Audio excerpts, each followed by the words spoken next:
بسم اللہ الرحمن الرحیم۔ نور الانوار صفحہ نمبر 29 اور سطر نمبر 5۔ وبما ذکرنا ان دفع ما قیل ان ارید به اصطلاح العربیت فلا حاجت الى قوله علی سبیل الاستعلاء۔ ہم نے جو تقریر کی اور جو ذکر کیا اس سے مندفع ہو گیا وہ اعتراض جو کیا گیا۔ کہا یہ گیا ہے کہ اگر مراد لیا جائے امر سے اصطلاح عربیہ یعنی اہل عرب کی اصطلاح، کہ اہل عرب اصطلاحاً جس چیز کو امر کہتے ہیں وہ مراد ہے، تو اس صورت میں فلا حاجت الی قوله علی سبیل الاستعلاء، تو علی سبیل الاستعلاء کہنے کی حاجت ہی نہیں ہے التماس اور دعا کو نکالنے کے لیے، کیونکہ اہل عرب کی اصطلاح میں التماس اور دعا بھی امر ہی میں داخل ہے، تو جب امر میں داخل ہے تو پھر نکالنے کی ضرورت نہیں اگر اصطلاح عربیہ مراد ہے۔ اچھا، کہ ان کے نزدیک التماس اور دعا، التماس کہتے ہیں کسی کا اپنے غیر سے افعال کہنا علی سبیل التساوی، یا دعا کہتے ہیں کہ افعال کہنا یہ بطریق تضرع، تو یہ دعا بھی امر میں داخل ہے ان کے نزدیک۔ وَإِنْ أُرِيدَ بِهِ اصطلاح الْأُصُولِ، اگر اصول فقہ کی اصطلاح مراد ہے تو اس صورت میں علی سبیل الاستعلاء کہنے سے امر کے ماسوا جتنے ہیں سب نکل نہیں گئے، بعض ابھی بھی داخل ہیں جو اصولیین کی اصطلاح کے مطابق امر نہیں ہیں، تو یہی صورت میں صادق آتا ہے علامہ ارید بھی تحدید، اس پر امر سے جب تحدید مراد ہو یا تعجیز مراد ہو، کسی کو جھڑکنے کے لیے ڈانٹنے کے لیے کہا جاتا ہے کہ کن حجارتن و حدیدہ، ہو جاؤ اینٹ پتھر جو بھی ہو، تو اب وہاں یہ حکم دینا نہیں ہے کہ ایسا ہو جاؤ، مگر یہ تحدید کے طور پر ہے، یا تعجیز کے طور پر کہ کسی ایسے کام کا حکم دینا کہ بندہ اس سے عاجز نہیں، الٹا ہو گیا تحدید، جیسے کہ افعل ما شئت، جو چاہو کرو، تو یہ مقصد نہیں ہے کہ اس کو اختیار دیا گیا جو چاہو کرو، اور وہ کن حجارتن و حدیدہ وہ مثال ہے تعجیز کی۔ ہاں بات اس میں، تو اب اس صورت میں یہ تم عاجز ہو کر نہیں سکتے، تو یہاں جو ہے تحدید اور تعجیز یہ بطریق استعلاء ہی ہوتا ہے، تو استعلاء کہنے کے باوجود بھی تحدید اور تعجیز خارج نہیں ہوئے، جبکہ وہ امر ان کو شامل نہیں ہے اصولین کے نزدیک۔ تعریف ابھی تردن منتقد ہے، ہاں، لینو ایضاً علی سبیل الاستعلاء، کیونکہ تحدید اور تعجیز بھی بطریق استعلاء ہے۔ وَذَلِكَ لِأَنَّا نَتَكَلَّمُ عَلَى اصْطِلَاحِ الْأُصُولِ، تو کہے کہ ہم نے جو ذکر کیا اس سے منتفع ہو گیا، کیوں؟ اس لیے کہ ہم جو گفتگو کر رہے ہیں اصولین کی اصطلاح پر گفتگو کر رہے ہیں۔ وَلَيْسَ الْمَقْصُودُ مُجَرَّدَ الاستعلاء، اور یہاں محض استعلاء مقصود نہیں ہے بلکہ استعلاء کے ساتھ الزام فعل مقصود ہے یہاں، اور تحدید اور تعجیز میں الزام فعل نہیں ہوتا، اس لیے استعلاء بطریق الزام فعل جب مراد ہے تو تحدید اور تعجیز بھی نکل گئے یہاں سے۔ یعنی ایک بات ان کی وہ ہو جائے گی پھر اس سے اوپر جو انہوں نے کہا کہ بقیہ فیہ النفی داخلا، اوپر کہا تھا اس قید کے بعد اوپر کہا تھا بقیہ فیہ النفی داخلا، اور اس میں نہیں جو ہے داخل ہو کر باقی رہی، جب ایسا ہے وہ تحریم فعل کے لیے ہے، وہ تحریم فعل کے لیے ایسا ہے نہیں کے باب میں وہاں بھی نہیں میں بھی طلب مقصود ہوتا ہے، طلب کف، ویسے ہے تو وہ تحریم فعل، ہاں طلب ایسا ہے وہاں بھی مطلوب الزام فعل نہیں ہے، الزام فعل ہے، تحریم فعل ہے مگر الزام فعل کو متضمن ہوتا ہے، طلب کف ہے، اس سے باز رہنے کو طلب کرنا ہے، تو یہ فیل ایک پہلے میری بات سمجھو، کسی آدمی نے چوری نہیں کی، نہ کرنا پایا، چوری نہ کرنا پایا گیا، مرتکب گناہ نہیں ہوا وہ، ٹھیک ہے، لیکن چوری نہ کرنے پر ثواب کا مستحق نہیں ہوا۔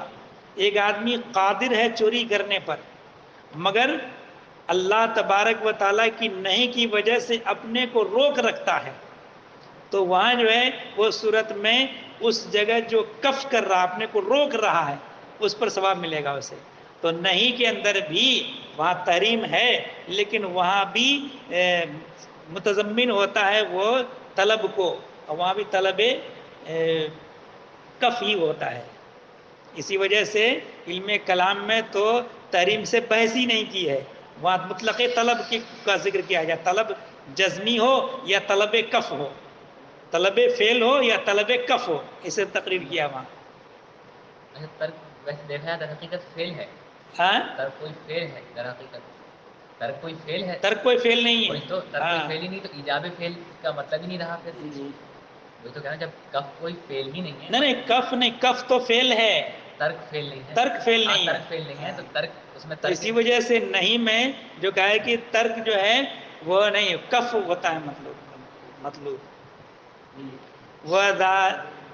وَذَا لَا يَصْدُقُ إِلَّا عَلَى الْوُجُوبِ، اور یہ صرف وجوب ہی پر صادق ہوتا ہے۔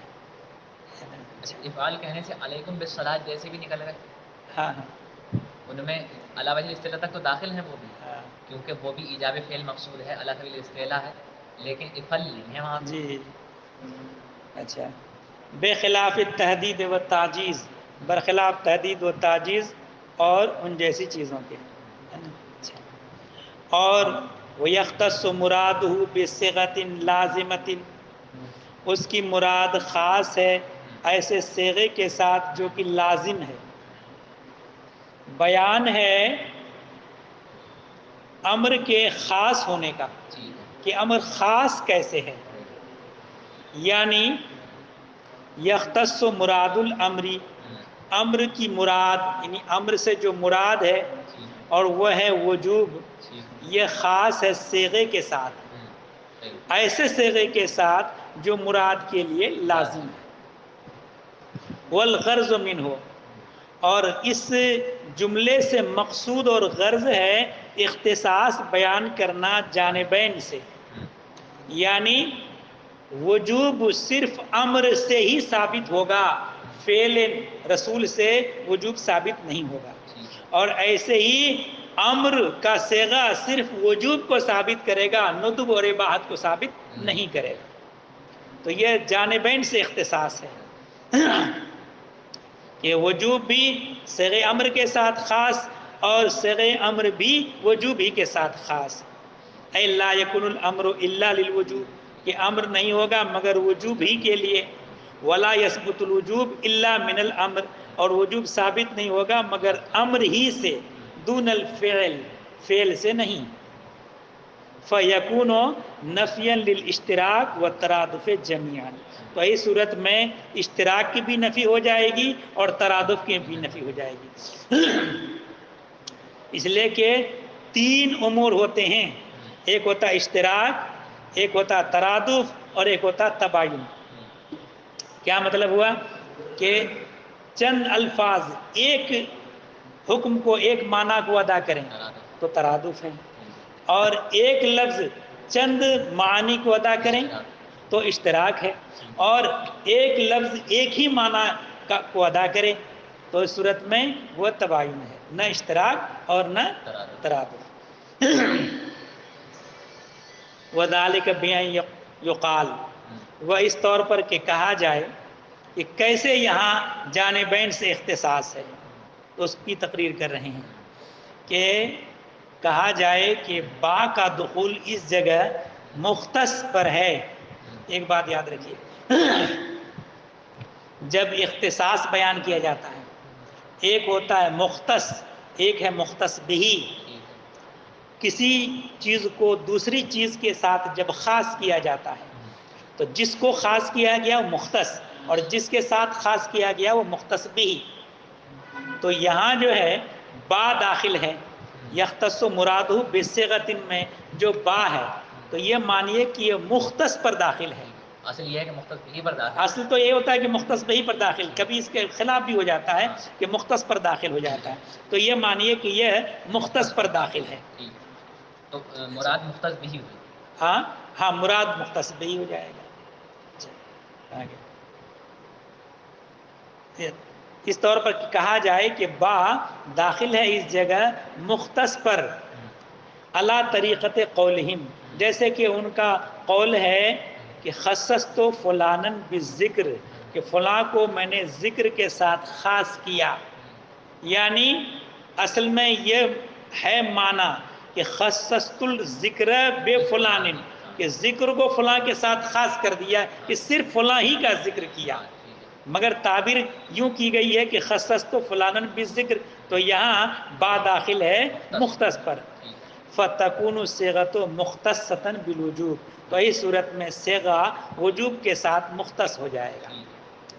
صیغہ وجوب کے ساتھ مختص ہوگا، یعنی وجوب ہی کو بتائے گا دون الاباحۃ والندب. تو یہ نفی اشتراک ہوئی. نفی اشتراک ہو جائے گا. وہذا نفی الاشتراک. ویکون معنی قولہ، ان کے قول لازمتن کا معنی یہ ہوگا کہ ان الصیغۃ لازمۃ للمراد، کہ صیغہ مراد کے لیے لازم ہے. ولا تنفک عنہ، اور اس سے منفک نہیں ہے. مراد کیا؟ وجوب. تو وجوب کے ساتھ، وجوب کے لیے لازم ہے، وجود سے منفک نہیں ہے.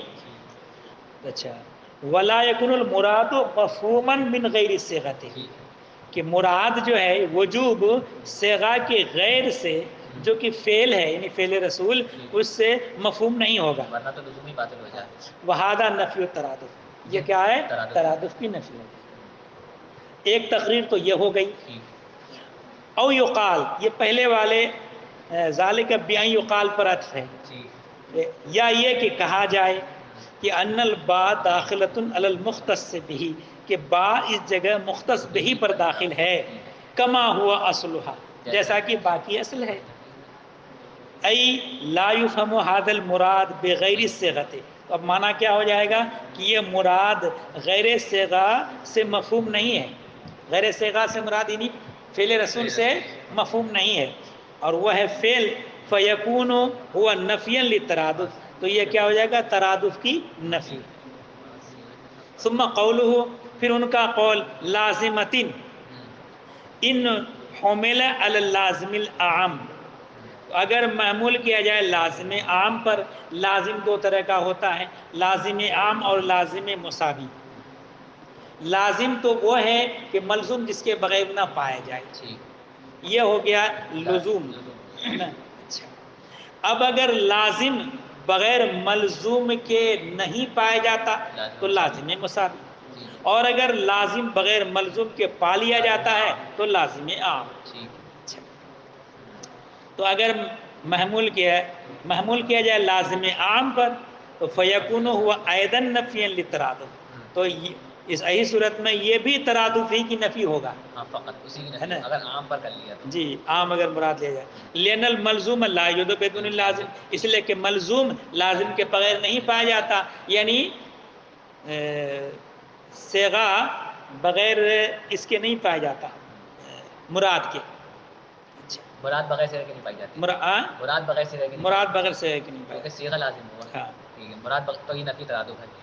لین الملزوم لا یوجد بدون اللازم، اس لیے کہ ملزوم لازم کے بغیر پایا نہیں جاتا. تو ایسی صورت میں فلا یفہم نفی الاشتراک قط، تو دونوں لفظوں میں سے کسی سے بھی نفی اشتراک مفہوم نہیں ہوگا. فینبغی ان یحمل، تو مناسب یہ ہے کہ محمول کیا جائے لازم کو لازم مساوی پر. یعنی لا یوجد المراد بدون الصیغۃ ولا الصیغۃ بدون المراد، کہ نہ تو مراد بغیر صیغے کے پایا جائے گا اور نہ ہی صیغہ بغیر مراد کے پایا جائے گا. اچھا، فقط فہم حینئذ نفی الترادف والاشتراک جميعا، تو اس صورت میں اس جگہ اسی سے ہی نفی ترادف اور نفی اشتراک دونوں ہی مفہوم ہو جائے گا بطریق کنایہ. ثم صرح بعد ذلك، پھر اس کے بعد انہوں نے صراحت کر دی نفی ترادف کی قصدن، فقال تو فرمایا حتی لا یکون الفعل موجبا یہ موجبا، یہاں تک کہ فعل موجب نہ ہو، ای اذا کان المراد، کہ جب مراد مخصوص ہے صیغے کے ساتھ، کہ بغیر صیغے کے مراد معلوم نہیں، تو لا یکون الفعل، لا یکون فعل النبی علیہ السلام موجبا علی الامت من غیر مواظبتہ علیہ السلام، تو نبی کریم صلی اللہ تعالی علیہ وسلم کا فعل، تو اس میں یہ بتانا ہو کہ ما سبق میں جو فعل مذکور ہوا الف لام الفعل، یہ مضاف الیہ کے عوض میں، یعنی النبی، فعل نبی موجب نہیں ہوگا امت کے اوپر نبی کریم صلی اللہ تعالی علیہ وسلم کی اس پر مواظبت کے بغیر۔ اس میں کلام کیا ہے کہ مواظبت بھی دلالت نہیں کرتا اس پر وجوب پر، کیونکہ یہ اعتکاف سنت مؤکدہ ہے اور نبی کریم صلی اللہ علیہ وسلم نے مواظبت برتی ہے۔ ہاں اگر مواظبت ما انکار الترک ہو تو صورت میں وجوب ہو جائے گا۔ ورنہ اگر مواظبت سے مان لیں تو پچھلی بات بھی ہماری باطل ہو جائے گی، ترادف غلط ہو جائے گا، مواظبت بھی پھیلی ہے۔ ہاں خلافاً لبعض اصحاب الشافعی، امام بعض اصحاب شافعی کا اس میں اختلاف ہے، فإنہم یقولون، یہ لوگ اس بات کے قائل ہیں کہ نبی علیہ السلام کا فعل بھی موجب ہے۔ اب اس جگہ ان کی تقریر دو طرح سے ہوتی ہے، ایک تو یہ ہے کہ جس طرح سے امر وجوب کو ثابت کرتا ایسے ہی فعل نبی بھی وجوب کو ثابت کرتا، ایک تقریر۔ دوسری تقریر یہ ہے کہ فعل رسول بھی امر ہی میں داخل ہے نا، امر وہ ہے جو طلب پر دلالت کرے، اب وہ طلب قولی ہو کہ فعلی ہو، قولی ہے تو وہ صیغہ امر ہو گیا، فعلی ہو تو فعل رسول ہو گیا، تو اس اعتبار سے وہ فعل کو امر ہی میں داخل مانتے ہیں اور الامر للوجوب مانتے ہیں۔ اچھا تو کہے کہ موجبن اما لانہ امر، یا تو اس وجہ سے کہ وہ امر ہے، وہ کل امر للوجوب، و اما لانہ مشارک للامر، امر القولی فی حکم الوجوب، یا یہ کہ فعل یہ امر قولی کا مشارک ہے حکم وجوب میں، کہ جس طرح سے امر قولی وجوب حکم وجوب کو ثابت کرتا ہے ایسے ہی فعل رسول بھی حکم وجوب کو ثابت کرے گا۔ وَهَذَا الْخِلَافُ بَيْنَنَا وَبَيْنَهُمْ فِي كُلِّ مَا لَمْ يَكُنْ سَهْوًا مِّنْهُ علیہ السلام، اور یہ جو ہمارے ان کے درمیان جو اختلاف ہے جس فعل کو لے کر کے، اس فعل سے مراد وہ فعل ہے جو نبی کریم صلی اللہ تعالی علیہ وسلم سے بطریق سہو صادر نہ ہوا ہو، اور نہ ہی تقاضۂ تبع ہو، اور نہ ہی نبی کریم صلی اللہ تعالی علیہ وسلم کے ساتھ مخصوص ہو، مخصوص بھی نہ ہو، اقتضائے تبع بھی نہ ہو، اور بطریق سہو بھی نہ ہو، ہے نا۔ اگر سہو بھی ہو تو وہ بھی وجوب کو ثابت نہیں کرے گا، جیسے ایک بار نبی کریم صلی اللہ تعالیٰ علیہ وسلم نے عصر کی نماز میں 2 رکعت پر سلام پھیر دیا، تو حضرت ذوالیدین کھڑے ہوئے کہ یا رسول اللہ اقصرت الصلاۃ ونسیت یا رسول اللہ، کہ نماز ہی کم کر دی گئی عصر کی یا سہو ہو گیا، تو سرکار میں کل ذاک لم یکن، کچھ بھی نہ ہوا۔ تو پھر اس کے بعد بعض صحابہ کرام نے کیا رسول اللہ کچھ تو ہوا ہے نا، تو پھر جو ہے وہی حکم نازل ہو گیا سجدہ سہو کا، اس سے پہلے سجدہ سہو کا حکم نازل نہیں ہوا تھا۔ تو معلوم ہوا کہ بطریق سہو اگر صادر ہے تو وہ ان کے یہاں بھی وجوب کا افادہ نہیں کرتا، ایسے ہی اقتضائے تبع ہے اور طبیعت کا تقاضا ہے تو اس صورت میں وہ بھی وجوب کو ثابت نہیں کرتا، اور ہاں مخصوص ہو، جیسے کہ تہجد کی نماز نبی کریم صلی اللہ علیہ وسلم کے لیے خاص ہے۔ اچھا وَإِلَّا فَآدَمُ كَوْنِهِ مُوجِبًا بِالِاتِّفَاقِ، ورنہ فعل کا موجب نہ ہونا بالاتفاق ہے، اگر ان تینوں صورتوں میں سے ہے تو بالاتفاق افادہ وجوب نہیں کرے گا۔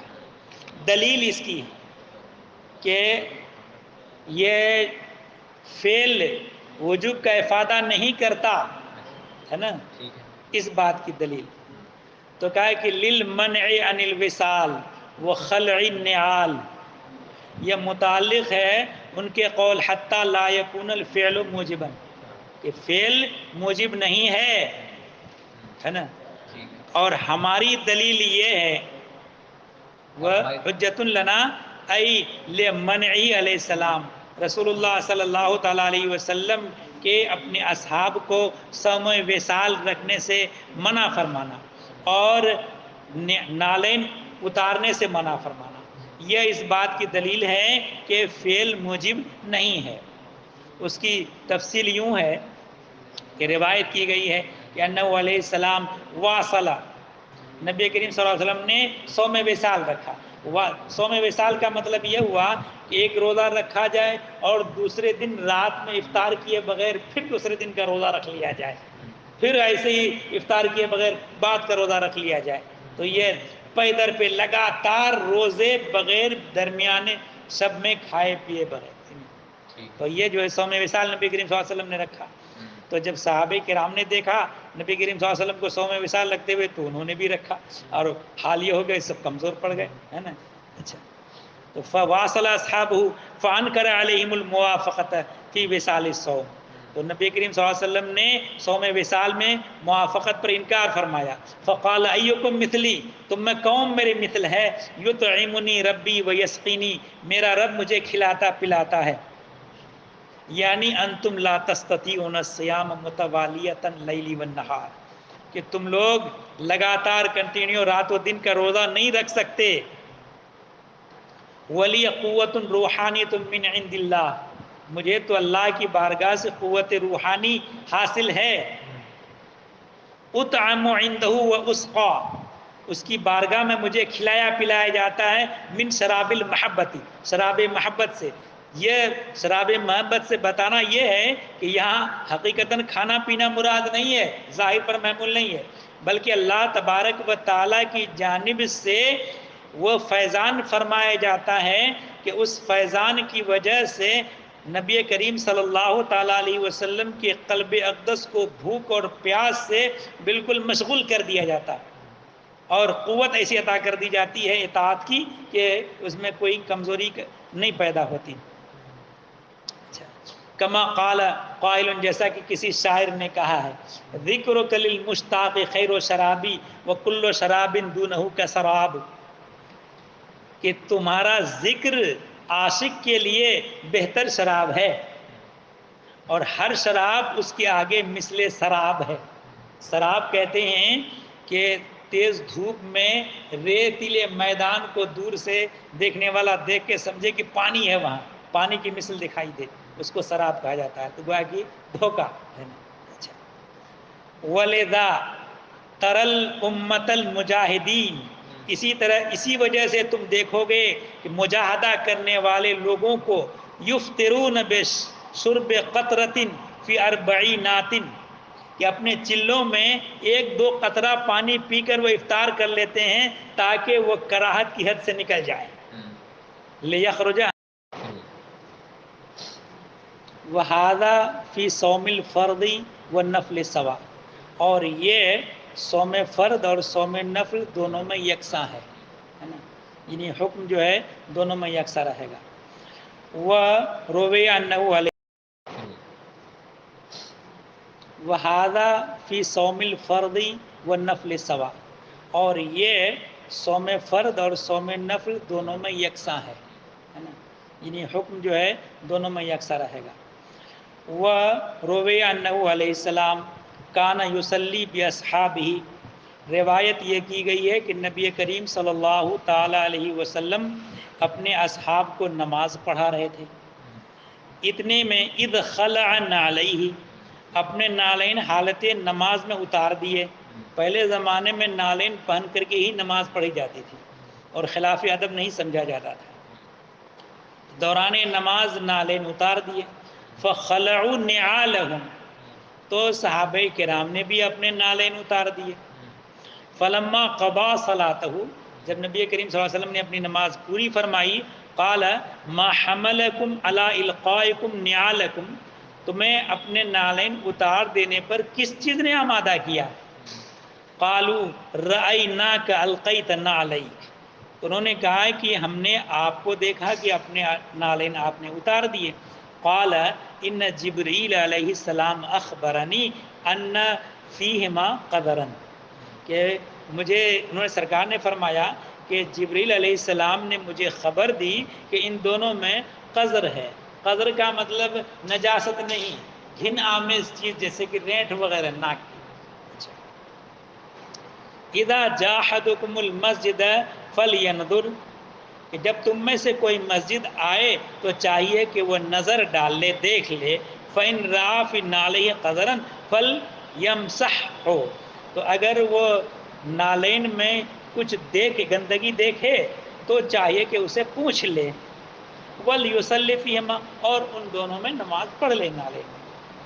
وہذہ تمسکات ابی حنیفہ، یہ حضرت امام ابو حنیفہ کے استدلالات ہیں کہ اس سے ثابت ہوتا ہے کہ فعل نبی وجوب کو ثابت نہیں کرتا. وہ احمد شافعی رہا، شافعی سے مراد بعض اصحاب شافعی جس کا پہلے ذکر ہو چکا ہے. فقال تارتن علی سبیل التنزل، کبھی بطریق تنزل کہتے ہیں. کہا کہ ان الفعل للوجوب، کہ فعل وجوب کے لیے ہے، کل امری، جس طرح سے کہ امر وجوب کے لیے ہے. لأنہ علیہ السلام شغل عن 4 صلاۃ یوم الخندق صلوات النجم، کہ نبی کریم صلی اللہ تعالیٰ علیہ وسلم خندق والے دن یعنی جنگ احزاب کے موقع پر 4 نمازوں سے مشغول کر دیے گئے تھے. یعنی تمام آس پاس کے جتنے کفار ہیں، الگ الگ مذہب والوں نے، سب لوگوں نے باہمی اتفاق کر لیا تھا. اتفاق کر کے سب ایک ساتھ مدینہ منورہ پر حملہ آور ہو رہے تھے. تو نبی کریم صلی اللہ تعالیٰ علیہ وسلم نے صحابہ کرام کو کہا مدینہ کے گرد خندق کھود دی جائے، اور خندق کھود کے اس میں لکڑی ڈال کر آگ لگائے تاکہ دشمن ادھر نہ آ سکیں. تو اس میں خندق کھودنے میں اتنی جلدی ہوئی کہ دشمن کہیں اس سے پہلے نہ آ جائیں، تو نمازوں سے بھی مشغول ہو گئے، نماز نہیں ادا ہو سکی. 4 نمازیں، ظہر، عصر، مغرب اور عشاء کا ٹائم باقی تھا، 3 نمازیں ہوا گئی. تو یہاں تک کہ رات ہو گئی. دیر رات ہو جانے کے بعد، اس کے بعد جب خندق سے فارغ ہو گئے تو پھر حکم دیا حضرت بلال کو، اذان کہی گئی، پھر اقامت کہی گئی. پہلے ظہر پڑھی، پھر اقامت کہی، پھر عصر پڑھی، پھر اقامت کہی، مغرب پڑھی، پھر اقامت کہی اور عشاء کی نماز. فرمایا قضاہن مرتبۃ، ان کو ترتیب وار قضا کیا. وقال، اور فرمایا صلو کما رأیتمونی اصلی، کہ تم نماز پڑھو جس طرح مجھ کو پڑھتے ہوئے تم دیکھو. فجعل متابعت افعالہ لازمۃ لامتہ، تو اپنے افعال کی متابعت کو اپنی امت کے لیے لازم کر دیا. فاجاب عنہ المصنف، تو مصنف نے اس کا جواب دیا اپنے اس قول سے کہ والوجوب استفید بقولی علیہ السلام صلو، یہاں وجوب جو ہے نبی کریم صلی اللہ تعالیٰ علیہ وسلم کے قول صلو سے مستفاد ہے. صلو کما رأیتمونی اصلی، لا بالفعل، فعل سے مستفاد نہیں ہے. اذ لو کان الفعل موجبا، اگر فعل موجب ہوتا نفس فعل کی وجہ سے، لتبعوہ بمجرد رؤیت الفعل، تو محض سرکار کے فعل کو دیکھنے ہی سے پیروی کر لیتے. ولم یحتاج الی ھذا القول، اس قول کے وہ محتاج نہیں ہوتے اصلا. وقال تارتن علی سبیل الترقی، اور بسا اوقات یہ ترقی کے طور پر قائل ہیں کہ ان الفعل قسم من الامر، کہ فعل بھی امر ہی کی ایک قسم ہے. لین الامر نوعان، امر کی 2 قسمیں ہیں، قول اور فعل. اچھا، دلیل اس کی لأنہ اطلق اللہ تعالی لفظ الامر علی الفعل، کہ اللہ تبارک و تعالی نے لفظ امر کا اطلاق فعل پر کیا ہے اپنے اس قول میں. کیا قول؟ وما امر فرعون برشید، تو امر فرعون برشید میں امر بولا گیا ہے فعل کو، یہ مراد ہے ای فعل ہو. دلیل اس کی لأن القول لا یوصف بالرشید، کیونکہ قول رشید سے موصوف نہیں کیا جاتا. انما یوصف بالسدید، وہ موصوف کیا جاتا ہے سدید سے، اور یہاں رشید سے موصوف کیا گیا تو معلوم ہوا کہ یہاں امر سے مراد کیا ہے؟ فعل ہے.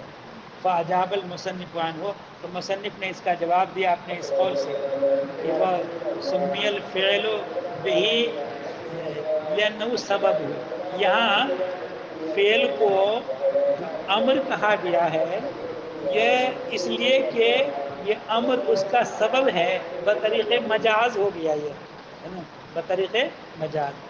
سمی الفعل بلفظ الامر، کہ فعل کو لفظ امر سے موصول کیا گیا، لین الامر سبب الفعل، کیونکہ امر جو ہوتا ہے وہ فعل کا سبب ہوتا ہے، کہ جب حکم صادر ہوگا تبھی فعل عمل میں لایا جائے گا، فیکون من باب المجاز، لہذا یہ مجاز کے قبیل سے ہو جائے گا، وانما الکلام فی الحقیقت، اور ہماری گفتگو چل رہی ہے حقیقت میں، مجاز میں نہیں۔